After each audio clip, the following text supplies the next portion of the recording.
Sobat Nusantara, selamat datang di podcast Bicara Bangsa, Halo, tempat kita Halo, ngobrol santai soal inspirasi, kebangsaan, dan semangat berkarya. Di episode kali ini, kita akan membahas cinta tanah air di era modern.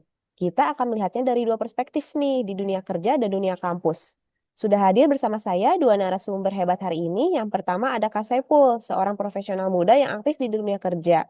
Boleh perkenalkan diri dulu Kak Saipul? halo Ayu, senang banget nih bisa berbagi di sini. Salam untuk semua pendengar. Perkenalkan nama saya Saipul, saya tinggal di Jakarta. Saat ini saya aktif bekerja sebagai bagian keuangan di salah satu perusahaan yaitu perusahaan Maju Jaya Indonesia. Oke, nah selanjutnya narasumber kita yang kedua ada Kak Anugrah, mahasiswa aktif yang terlibat dalam banyak kegiatan kampus. Halo Kak Anugrah. halo, makasih Ayu atas undangannya. Untuk memperkenalkan nama saya Andra. Saat ini saya mahasiswa aktif di Kampus Institut Teknologi Bangsa di Bandung. Terima kasih. Oke, seneng banget nih hari ini bisa ngobrol bareng kalian berdua. Yuk kita langsung masuk ke pembahasan selanjutnya. Dimulai dari Kak Sepul dulu nih. Aku mau mulai di era modern sekarang ini. Menurut kamu apa sih makna cinta tanah air khususnya di lingkungan kerja? Buat aku, cinta tanah air di dunia kerja itu soal kontribusi nyata, bukan cuma datang, kerja, lalu pulang. Tapi bagaimana kita bisa memberikan yang terbaik untuk perusahaan dan masyarakat, misalnya bikin produk lokal yang daya saing global, menjaga etika kerja, dan berinovasi supaya memberikan dampak positif bagi Indonesia. Oke, kalau di lingkungan kerja sekarang, apa sih tantangan terbesar untuk mewujudkan rasa cinta tanah air itu? Salah satunya sih adalah persaingan global, banyak produk lokal dan layanan luar negeri yang masuk. Jadi, kadang pekerja Indonesia itu lebih fokus ke mengikuti tren luar. Padahal, kalau kita percaya pada kualitas dan potensi lokal, kita bisa membuktikan bahwa karya anak bangsa juga lebih hebat. Intinya, tantangan adalah menjaga rasa percaya diri dan konsisten dalam berkarya.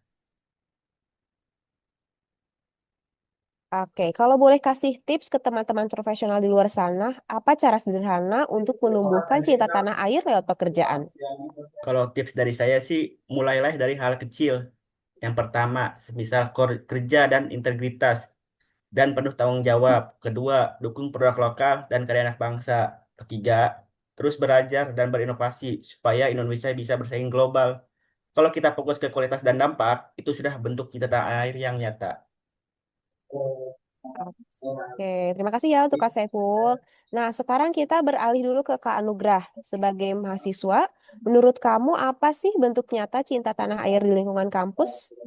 Terima kasih Ayu. Eh, Kalau buat aku sih, cinta tanah air itu bisa dimulai dari belajar sungguh-sungguh dan mengembangkan potensi diri.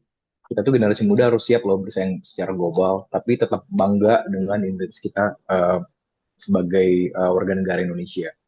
Misalnya nih, aku ikut riset dan pengabdian masyarakat. Rasanya tuh senang banget karena hasilnya bisa membantu daerah terpencil. Itu tuh masih salah satu cara berkontribusi lewat ilmu. Oke, kalau di kampus, menurut kamu apa tantangan terbesar buat menumbuhkan rasa cinta tanah air di kalangan mahasiswa? Nah, kalau tantangan terbesarnya itu menurut aku tuh budaya instan. Masih banyak loh teman-teman yang sebenarnya lebih bangga sama budaya luar dan sampai lupa sama budaya sendiri, akar diri sendiri ya. Padahal budaya Indonesia tuh kaya banget. Terus kita cuma perlu di banyak kreatif dan menggunakan kebudayaan, teknologi, dan inovasi lokal ke generasi muda. Jadi cinta tanah air itu nggak sebatas hafalan sejarah aja, tapi juga dipakai, diaplikasikan di kehidupan sehari-hari.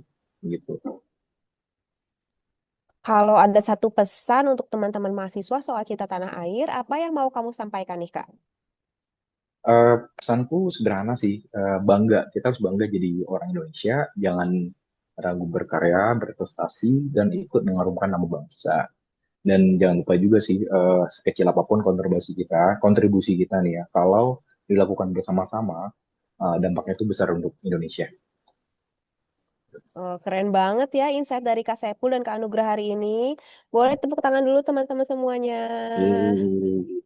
Nah, jadi cita tanah air itu ternyata bisa dilakukan di mana saja ya teman-teman. Bisa di kantor, di kampus, bahkan lewat hal-hal kecil di keseharian kita. Nah, sebelum kita tutup hari ini, aku mau minta satu kalimat motivasi dari kalian berdua nih untuk para pendengar kita. Boleh dari Kak Sepul dulu. Kalau dari aku sih intinya jangan tunggu kesempatan besar. Mulailah berkontribusi dari hal kecil karena perbuatan besar lahir dari langkah-langkah kecil yang konsisten. Oke, kalau dari Kak Anugrah nih gimana? Kalau aku jangan pernah lelah mencintai Indonesia. Ya, kita tuh punya potensi besar. Jadi kita tuh generasi muda ini kunci untuk mewujudkannya. Oke, setuju banget nih aku. Boleh kita tepuk tangan dulu Sobat Nusantara. Nah, itu dia hari ini podcast Bicara Bangsa kali ini. Semoga obrolan hari ini bisa menginspirasi kamu buat terus berkarya dan menunjukkan rasa cinta tanah air lewat aksi nyata. Sampai ketemu di episode berikutnya ya. Salam semangat, salam Indonesia. Salam Salam Indonesia. Indonesia. Bye bye.